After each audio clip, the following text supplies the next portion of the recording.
Praise the Lord. പ്രാർത്ഥനയാൽ അനേകരെ കൈത്താങ്ങ് എന്ന ദർശനത്തോടുകൂടി കഴിഞ്ഞ 25 വർഷങ്ങൾക്ക് മുമ്പ് പരിശുദ്ധാത്മാവിനാലും പാസ്റ്റർ ബെൻസൺ ഡാനിയലിന് ലഭിച്ച ദൈവിക ദർശനത്താലും ആരംഭിച്ച ഒന്നാണ് പ്രാർത്ഥനാ ധ്വനി. ഇപ്പോൾ അത് 25 വർഷം പിന്നിട്ടിരിക്കുകയാണ്. കഴിഞ്ഞ 25 വർഷക്കാലം നടത്തിയ ദൈവത്തെ നന്ദിയുള്ള ഹൃദയത്തോടെ ഓർക്കുന്നു. ഈ വർഷം 2024 ഒക്ടോബർ 21, 22, 23 തീയതികളിൽ വെർച്വൽ കൺവെൻഷൻ ക്രമീകരിച്ചിരിക്കുകയാണ്. പാസ്റ്റർ ബെൻസൺ ഡാനിയലിനാൽ ഉദ്ഘാടനപ്പെടുകയും ലോകത്തിന്റെ വിവരങ്ങളിൽ അനുഗ്രഹീതമായ ദൈവിക വചന ശുശ്രൂഷ ചെയ്യുന്ന ദൈവദാസന്മാർ കർത്താവിന്റെ വചനം ശുശ്രൂഷിക്കുന്നു. ലോകമെമ്പാടുമുള്ള പ്രാർത്ഥനാധ്വനിയുടെ വിവിധ ചാപ്റ്ററുകളിൽപ്പെട്ട അനുഗ്രഹിക്കപ്പെട്ട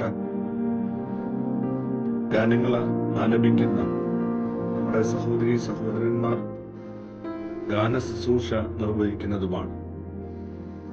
ഈ അനുഗ്രഹിക്കപ്പെട്ട ശുശ്രൂഷയിലേക്ക് ഏവരെയും ഹാർദവുമായി സ്വാഗതം ചെയ്യും. ഏലിയാവ് നമുക്ക് സമസ്വഭാവമുള്ള മനുഷ്യനായിരുന്നിട്ടും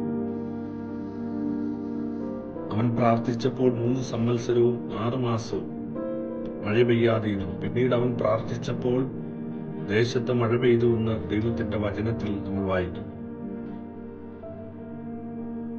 നിങ്ങളുടെ ഇടയിൽ ഒരു രോഗി ഉണ്ടായാൽ ഒരുവന് വേണ്ടി അന്യോന്യ പാപങ്ങളെ ഏറ്റു പറഞ്ഞ് പ്രാർത്ഥിപ്പീനെന്ന് യാക്കോബിന്റെ ലേഖനത്തിൽ പിന്നെയും നമ്മളെ ഓർമ്മപ്പെടുത്തുകയാണ്.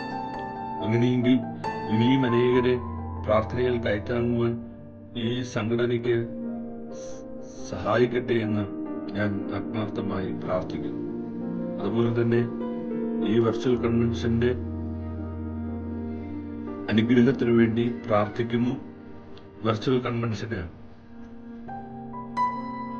KSA പ്രാർത്ഥനാധ്വനിയുടെ എല്ലാവിധമായ ആശംസകളും പ്രാർത്ഥനകളും അർപ്പിക്കുന്നു. ദൈവം നമ്മളെ എല്ലാവരെയും ധാരാളമായി അനുഗ്രഹിക്കും.